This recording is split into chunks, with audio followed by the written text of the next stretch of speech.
The imperial medbay of Vorth Prime shone like a cathedral to sterility. Walls the color of ice, air scrubbers sighing, scanners painting the room with pale lattices of light. When the blast doors parted and the gurney rolled in, conversation flickered and died. The princess upon it was vast and trembling, scales pearled with pain sweat.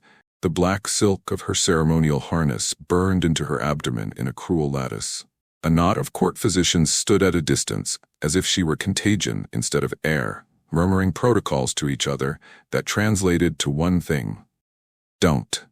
The emperor's guards hovered with their hands on hilts rather than stretchers, trading the kind of whispered calculations men make when they value a dynasty's vanity over a daughter's breath.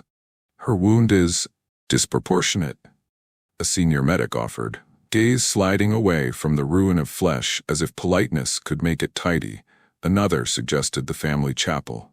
Through them all, Darren Holt, still dust-choked from the siege line and wearing a field kit instead of a ribbon, shouldered forward with a stubbornness that sounded like purpose when he used it. Bag of saline, lactated ringers, burn mesh, analgesic buffer, and a clear perimeter, he said, already slicing away fused fabric with the trauma shears that didn't care about lineage. The nearest guard barked that royal armor was not to be cut. Darren cut anyway, lifting each charred strap with a gentleness that made the metal seem ashamed. Up close he saw the truth all the titles had failed to hold. The burns were deep but local, survivable if treated now, lethal if debated. He slid a gloved hand under the worst of it to separate fabric from flesh, humming the steadied monotone he used to quiet frightened recruits, and the princess's golden eyes snapped open at the human sound in a room full of ritual. He met that gaze without flinching or pity, only the calm attention he reserved for lives he had decided to keep, and said, "I'm here, Varel. Breathe with me." One of the court physicians began a speech about liability. Darren snapped the burn mesh over the ravaged skin, sealed the edges with plasma tape, and pressed a chilled compress to the vascular ridge where pulse thundered like a trapped bird. The monitor steadied by half a beat. The princess exhaled a sound between a sob and a growl that made the guards look away first. When the senior medic tried to reclaim the performance with a clipped, "That will be all human." Darren didn't look up from the cauterizer. "That," he said, voice level, "was the part that would have killed her. Now fetch me the broad spectrum and an O2 mask, or get out of my light." Her breath evened as oxygen washed her, as painkillers dissolved along the subdermal seam he traced with practiced fingers. Shame, the Empire's favorite sedative, had no effect on tissue. Work did. He asked her simple questions: name, pain, heat, hunger, and she answered in squeezed syllables that sounded astonished to be wanted. Under the medbay's blue glare, where titles had turned to ash and uniforms to theater, he stabilized an imperial air with gauze and grit. The room, which had started as a tribunal, became a clinic because one man refused to let it be anything else. And as the monitors began to blink in a rhythm that argued for mourning, it was not the emperor's crest or the court's curated disgust that held the line, but a human hand closing over a scaled one as if touch were the first medicine and the last. Recovery arrived in increments that felt like victories no one would applaud. A degree off the fever, a deeper breath without the mask, 5 more seconds sitting upright before the world tilted. Darren learned the geography of her pain, the way a cartographer learns a coastline, by tracing it until maps become memory. He trimmed necrotic edges and laid new mesh with a reverence that looked from a distance like prayer. Machines muttered numbers that promised nothing. He murmured instructions that built a life. Sip now, hold here, let the breath fall all the way to the floor of you. When a junior medic flinched at the sight of her abdomen, Varel's gaze moved to the door. Darren caught it and said, lightly, "Let him flinch. He'll learn or leave. You, meanwhile, will master coughing without tearing that seam." She tried. Pain tore a sound from her that made 2 guards look to the exits. He braced her shoulders with one hand, pressed the other to her sternum, and coughed with her until their rhythm aligned and the spasm passed. "That's it," he said, smiling as if they had outwitted a clever enemy. "That's strength in progress." Nights thinned to corridors of quiet work. He dozed in a chair with his boots unlaced, waking at the stutter of her breath to adjust a drip or roll a cooling wand across the angry flare of healing tissue. When she surfaced to consciousness under the hush of the star lamps, she found his hand still in hers and studied the human lines in his sleeping face with the wonder of someone discovering a country she had been told did not exist. "Why?" she asked when he stirred, and the word contained a lifetime of other questions. Why risk censure? Why touch what others name disgrace? Why stay? "Because triage doesn't consult etiquette," he said, then softer, as if amending a field manual. "And because you deserve a witness who sees you before the wound." The answer settled into her like water into earth that had been denied rain. Something in her posture changed by a fraction that only a medic would notice. A loosening at the hinge between bracing and being held. He began her standing drills before anyone would have dared suggest it to a princess. "Weight through the heels," he coached, palms hovering, not claiming. "Let the floor do its job." She planted, rose a hand's width, winced, rose again, and the medbay's polished steel reflected not a punchline, but a woman finding her shape without apology. "Would your people call me beautiful?" she asked once, not testing him, testing the grammar of a world that had only ever answered with ridicule. He didn't fumble for a speech. "I do," he said, with the unadorned certainty of a man who has learned not to waste breath on lies. The monitors registered nothing of that exchange, and all of it. Pulse steadying, muscle tone returning, a nervous system learning that touch could arrive without harm. When her father's emissary arrived with a writ to remove the Terran contaminant from royal care, Varel's newly rebuilt voice filled the hall before Darren could stand. "He stays," she said, each syllable a stone placed in a river to make a crossing. And for the first time since she was carried in under a cloud of elegant refusal, the medbay's doors obeyed someone who wanted her alive for reasons that had nothing to do with politics and everything to do with worth. Morning entered in slats through the medbay shutters, turning instruments into small suns and the burn mesh into a pale continent mapped across Varel's waist and flank. Darren checked the graft lines, counted breaths, and as always, narrated his hands so her body would not mistake help for harm. When he said, "Heels under hips, let the joints stack," she gripped the rail and rose by inches, a tremor running through her like thunder deciding whether to speak. The first time her knees unlocked, the room listened. The second time, the floor seemed to lean upward to meet her. The third time, she stood full height, and the medbay's ceiling lights reflected in the curve of her scales, as if an eclipse had reversed itself. A junior nurse gasped. Darren only grinned and slid 2 fingers under the monitor cuff until the number fell from panic to pride. They made a ritual of the corridors. He walked a half step ahead, pointing out thresholds, coolant drips, the one tile that lied about being level. She moved with deliberate presence, not apologizing for the space she occupied, but letting it learn her weight. In the rehabilitation bay, he showed her the sled, just a steel plate with rails and a rope, loaded with sandbags, and he said, "This is not punishment, this is a conversation with gravity." She set her feet, took the rope, and pulled. The plate skidded, then ran true, and somewhere inside a body that had been taught to shrink, a larger muscle, older than etiquette, older than thrones, woke. Between sets, he told her about field triage in bad weather, how to brace a friend against shock, how to keep breathing when the horizon lies. Between breaths, she told him haltingly about the court etiquette master who had taught her to walk by subtracting herself from rooms, how the mirrors in the palace were not glass, but verdicts. He listened until the story's edges dulled, then handed her a water flask as if crowning her for surviving it. News traveled like heat under a door. Dock workers whispered about the Terran who treated the Obsidian princess like a soldier coming home from a hard run. Kitchen girls leaned in the thresholds to watch her shoulder the sled, then went back to their ovens taller.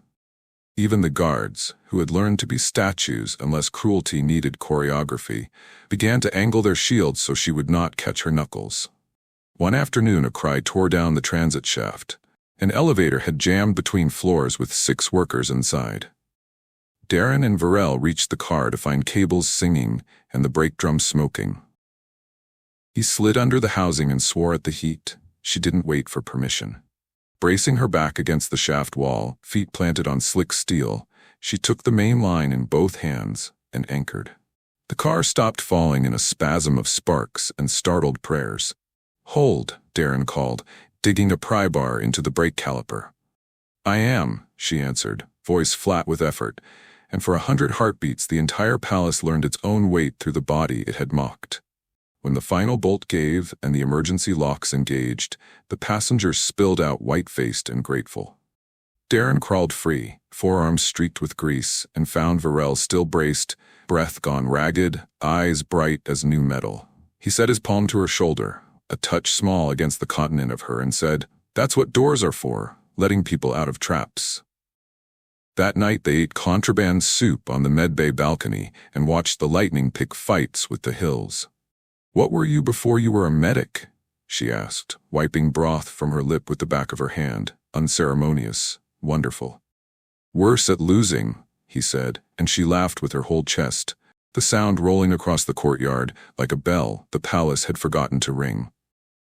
When the wind brought them the echo of their own rumor, unfit becomes unignorable, Darren glanced at her profile and understood that love had arrived the way sunrise does on certain worlds. Not sudden, not showy, simply inevitable, a fact the dark could not argue with. The summons came on black paper that smelled faintly of cold metal, the Emperor's seal pressed so deep it dented the tray. Varel read it once, twice, then placed it on the bed table as if setting down a stone she had carried too long. "He wants a public accounting," she said, expression unreadable, "of the human who presumed to touch the blood." Darren checked her bandages as if the skin could answer. He checked his kit the way soldiers count rosary beads. In the corridor outside, the guards shifted their weight to the other foot, a small mutiny against standing still. The tribunal hall had been built to make people doubt their size.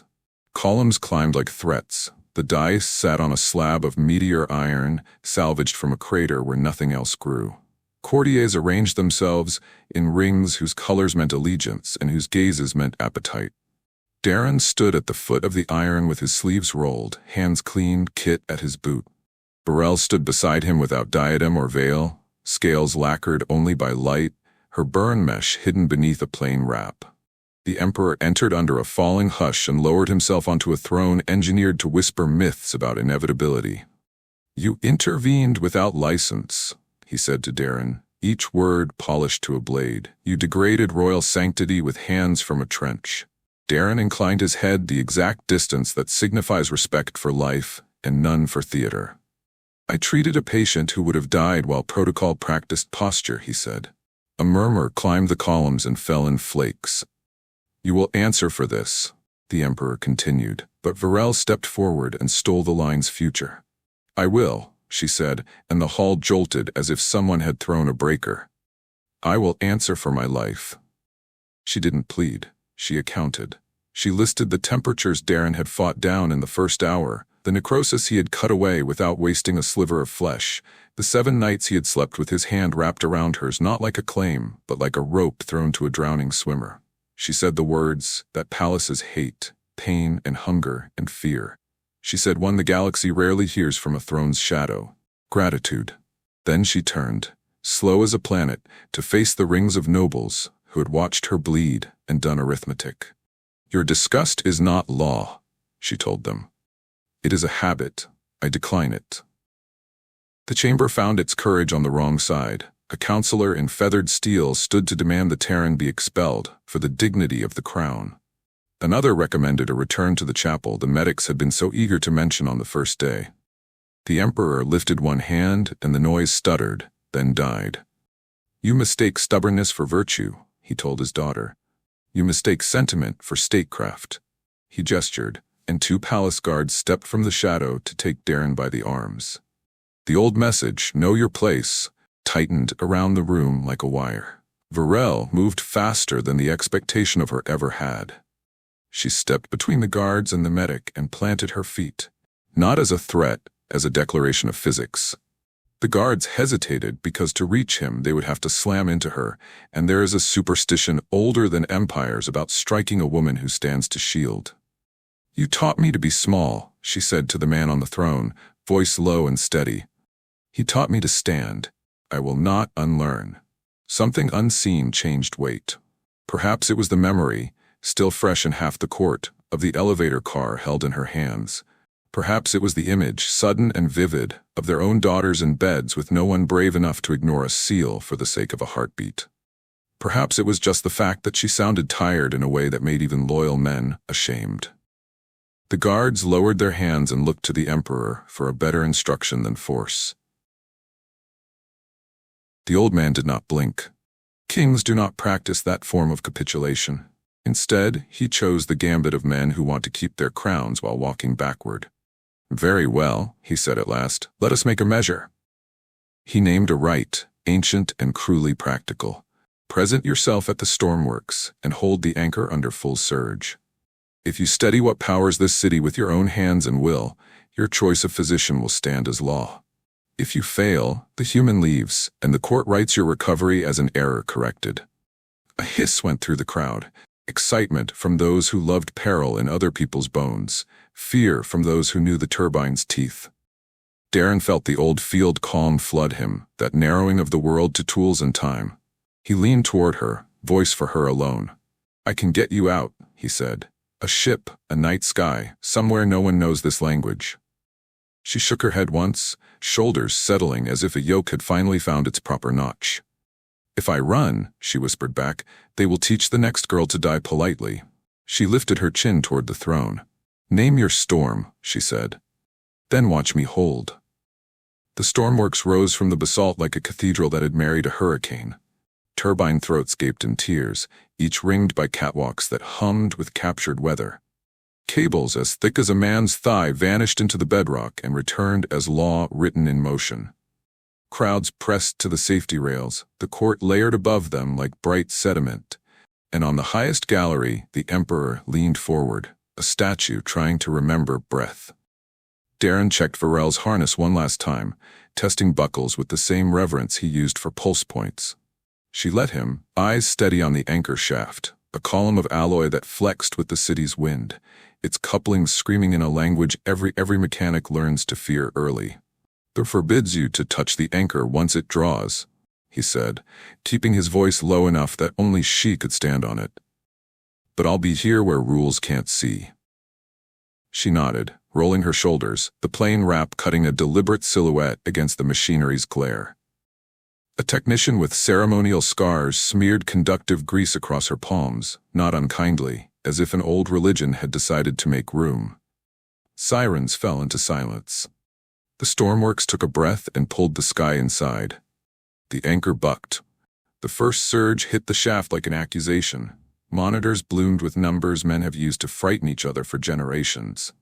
Varel stepped in and wrapped both hands around the steel, not with bravado, with a listener's patience.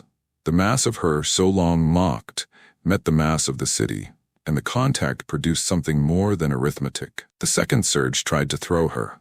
She let it teach her the curve of its violence, bent her knees into the floor, and gave back only what she could afford.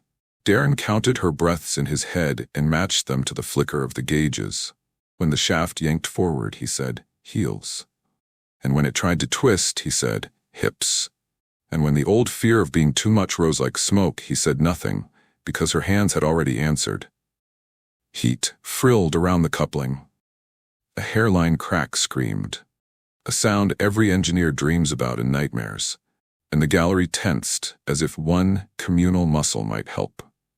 Varel found the pitch of the scream and leaned in at that exact angle, stealing amplitude from failure, the way a singer robs feedback from a microphone. Darren slipped a brace beneath the secondary bearing, in a motion small enough to be mistaken for a man finding balance. The shaft settled 1 murderous millimeter and decided not to lie about physics today. Wind rose offended. The stormworks went to full draw. The anchor lurched into the range where accidents make names for themselves. Varel's forearms trembled with effort, the burn mesh beneath her wrap working like a map of previous wars. She did not bargain. She did not posture. She added herself to the system until the system had to include her to finish its sentence. The pitch changed. A turbine whose bearings had argued with duty for years found a kinder groove. Numbers grudged their way across thresholds and stopped flashing at the edges. Varel's breath stabilized into a rhythm that felt like a city remembering when to sleep and when to rise. Darren felt the floor's vibration move from feral to domesticated, and finally to something that might be called purr. 5 more, he said, eyes on the dial that decides whether a legend becomes a footnote or a law. She took the breaths, long, exact, hers, and on the 5th he threw the bypass. Load bled into the grid like patience poured into panic. The anchor softened from fight to hold. A light above the shaft, burnished by 1,000 storms, turned green with the same shy pride as a child shown a correct sum. Silence is rarely unanimous. This one was. Even the Emperor's rings forgot to clink. Then the stormworks exhaled, and the valley's wind, chastened, went looking for some other cliff to preach to. Burrell loosened her hands from the steel and stepped back with the careful grandeur of someone leaving a dance in which both partners had survived. "Anchor recognized," intoned the old technician, voice carrying like weather. Darren unclipped her harness with fingers that shook for the first time that day. She turned and let her forehead rest against his for the space of 2 heartbeats, the world a blur of hot metal and cool breath. On the gallery, a king who had trained his face to give away nothing tasted the drawback of control. He could not stop the cheer that moved through the city like current, hitting the lower decks first, then the markets, then the high halls. Gratitude climbing faster than mockery has ever managed. The tribunal reconvened because tradition dislikes unfinished sentences. This time the room did not make people small. It made excuses small. Varel entered with the grease still in the whorls of her fingerprints, burn mesh visible above her wrap like a battle pennant no tailor would recognize. Darren came at her shoulder with a medic's kit and the relaxed posture of a man whose job is not conquest but continuity. The Emperor sat on his meteor iron and found the words that kept his throne without starving his city. "By the right," he said, each syllable paid for, "the princess asserts her will upon the engine that feeds us. By the law that binds our fathers and will bind our sons, her choice of healer stands." He did not look at Darren when he added, "And the court will learn the difference between sanctity and cowardice." There were protests, thin, perfumed things already tired of themselves. Varel lifted one hand and the sound of them died, not from fear, from the humiliation of being unneeded. "You mistook my body for a referendum," she told the rings of color. "It is a residence. You mistook pity for policy. We will replace both with practice." She turned, not to the dais, but to the back of the hall where cooks and porters had snuck in under the indifferent eyes of staff. "Bring me the lists," she said, and a boy with flour on his cheek, a woman with a wrench in her back pocket, and an elderly porter whose spine had learned every stair in the palace stepped forward with papers folded from use, not ceremony. Darren watched her read. The first page held hospital temperatures that dropped in the night. The second held roof leaks that turned schools into maps of damp. The third listed doors that stuck and lifts that lied. Varel handed the stacks to the clerk and spoke the only decree the hall had heard in years that made people straighten from relief, not fear. "Custodial ordinance," she said. "Heat, water, light access. Enforceable as tax. Report to the underhalls. The first engineer is Terran." The title sat poorly in Darren's ear, as titles do when they've been handed to men who prefer nouns they can carry. He leaned close enough that only she could hear. "I'm still a medic," he said. She smiled without moving her mouth. "Good," she whispered. "We'll call it triage, but for buildings." Word left the hall ahead of them and met them in the corridors as reality. Porters peeled off to haul timbers where the roof stopped pretending. Kitchen crews took torches to frozen valves and remembered that flame is a cousin of food. Guards learned where the shutoffs lived and discovered, to their surprise, the pleasure of turning danger off. Darren set up a board in the underhalls with chalk buckets and wrote 3 lines in an unfancy hand. "What's broken? Who's here? Who's learning?" It turned into a crowd faster than any parade. Work did the thing work does when given respect. The pediatric wing warmed until the nurses stopped wearing their coats and the babies learned a quieter cry. A school's second-floor corridor, long given up to buckets and apologies, dried to the color of possibility. The lift that had once tried to swallow 6 workers began to stop level with the floor and say thank you by not breaking ankles. Varel moved through it all with her sleeves rolled, accepting soup from strangers, returning wrenches on time, and blessing nothing except persistence. When the rage diminished enough to be mistaken for distance, the emperor appeared in the underhalls without herald, the way weather sometimes revisits a place it once punished. He found Darren bent over a diagram, grease on his jaw, joy hidden badly under purpose. "You have made us ridiculous," Vorton said quietly, meaning the court's contempt, meaning his own certainty. Darren straightened, wiped his hand, did not offer it because some customs are not his to amend, and answered, "We made us useful." The old man looked past him to where his daughter was teaching a boy to listen to a pipe with his fingertips. "She laughs," he said, not displeased. "We forgot the sound." He left without blessing or threat, which was a kind of truce no one would name yet. On the third night after the rite, the Stormworks sang a low, contented note across the valley, and the markets closed on time, because the bell had decided to mean safety now. Darren found Varel on the maintenance mezzanine, bare feet on cool steel, the city breathing beneath them like a beast that had learned to be tame without losing its dignity. He carried 2 cups of bitter tea and the last heat of a day spent trading sweat for function. She took a cup and clinked it lightly against his. "To scandal," she said, smiling. "To practice," he countered. She set the cup down and turned, too serious for banter, less afraid than anyone had ever allowed her to be. "When I asked if your people would call me beautiful," she said, "I meant, do I get to want something that isn't survival?" He didn't make a speech. He reached, slow enough to be refused, and touched the edge of the burn mesh above her wrap, the place where pain had been and now was purpose, and said, "Yes, start here." They kissed like people who had learned to hold anchors, with patience, pressure, and the exact knowledge of what they could carry without breaking. The city stayed lit. The ordnance, ink drying beside grease prints on a clerk's desk, went out in copies under arms that had built its necessity. Somewhere, a child woke and did not cry because the room was warm. Somewhere else, a priest stopped praying for a miracle and started carrying bricks. In the medbay that had once smelled only of antiseptic and careful refusal, Darren rehung a sign no one remembered ordering: "Triage, all bodies." Varel stood beneath it with her shoulders unshrunk and her hands scarred into the kind of map that helps other people get home. The court would recalcitrantly learn. The emperor would practice truce like a man trying a new wrench. The Stormworks would need tuning in winter. None of it required prophecy.